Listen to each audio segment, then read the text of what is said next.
ഈ മാങ്ങയച്ചാർ നമ്മൾ പലതരത്തിലിടാറുണ്ട്. ഞാൻ ഇന്നൊരു മാങ്ങയച്ചാർ ഉണ്ടാക്കാൻ പോകുന്നത്. ഇത്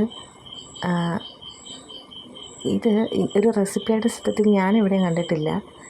എൻ്റെ അമ്മ ഈ വിളഞ്ഞ മാങ്ങ വെച്ചിട്ട് അച്ചാറിടും. അപ്പം ആ അച്ചാറിനൊരു നല്ല മധുരം വരും. അപ്പം ഞങ്ങൾക്ക് എല്ലാവർക്കും ആ അച്ചാർ ഭയങ്കര ഇഷ്ടമാണ്.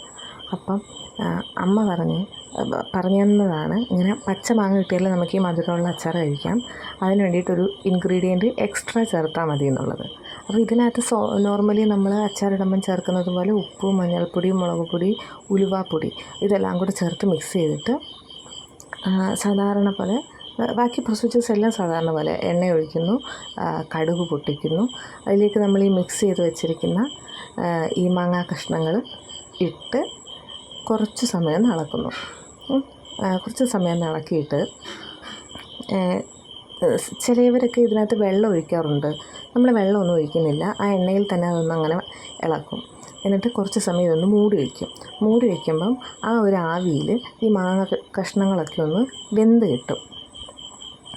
അത് കഴിഞ്ഞിട്ടാണ് നമ്മുടെ മധുരത്തിന് വേണ്ടിയിട്ടുള്ള ഇൻഗ്രീഡിയൻ്റായ ശർക്കര ചേർക്കുന്നത്. കുറച്ച് ശർക്കര എടുത്ത് ചേർക്കാം. അവസാനമായിട്ട് കുറച്ച് കായപ്പൊടി ഇടാം. എന്നിട്ട് വാരി അങ്ങോട്ട് കഴിക്കുക. നല്ല ടേസ്റ്റാണ്.